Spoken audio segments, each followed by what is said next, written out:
যেভাবে তৈরি হলো শাকিব প্রীতমের লাগে উড়াধুরা গানটি। রাফির সব সিনেমায় রাসেল মাহমুদের লেখা গান থাকে, তাদের বোঝাপড়া ভালো। এবার তাকে নতুন গান লিখতে বলেন। সব কিছু বুঝিয়ে দেওয়ার পর প্রীতম তাকে ফোন করেন। সেদিনই জানিয়ে দেন গানের কোরাস হবে তুমি কোন শহরের মাইয়া গো লাগে উড়াধুরা।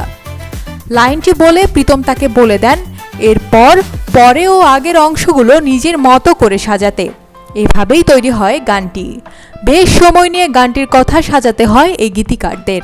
তবে গানটি যে এতটা আলোচনা তৈরি করবে রাসেল মাহমুদ নিজেও বুঝতে পারেননি। মুক্তির পর থেকেই দেশ বিদেশের কয়েকশো ইউটিউবার কন্টেন্ট ক্রিয়েটর মেতে ওঠেন তুফান সিনেমার গানটি নিয়ে।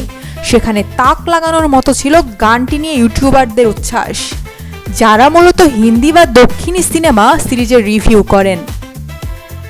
এমন অনেক ইউটিউবারের প্রশংসা পায় গানটি। তাদের বেশিরভাগই আগে শাকিব খানকে নিয়ে কোনো ভিডিও করেননি। তাদের কাছে আগে বাংলা সিনেমা মানেই ছিল কলকাতার জিৎ, দেব, অঙ্কুশদের নাম। তারাই এবার চমকে উঠেছেন গানটিতে শাকিব খানকে দেখে। জাদুয়াজ চ্যানেল গানটি নিয়ে বলে গানটি পুরো মাথা ঘুরিয়ে দিয়েছে। বাণিজ্যিক সিনেমার গান হিসেবে এটা অসাধারণ। গানটি কেন প্রীতমকে করতে দিলেন? এমন প্রশ্নের উত্তরে রাফি বলেন প্রীতম এই ধরনের গান করে। উৎসব কেন্দ্রিক গানে তার দখল ভালো। সে এই সময়ের শীর্ষ সঙ্গীত শিল্পীর একজন, যে কারণেই তাকে দিয়ে গানটা করানো। অন্যদিকে তার সঙ্গে দ্বৈতভাবে কে যায় সেটা দেখেছে সঙ্গীত পরিচালক।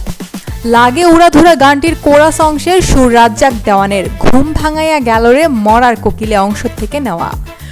ওই অংশটুকুর লেখা শরীফ উদ্দিনের, আর গানের বাকি অংশ লিখেছেন রাসেল মাহমুদ।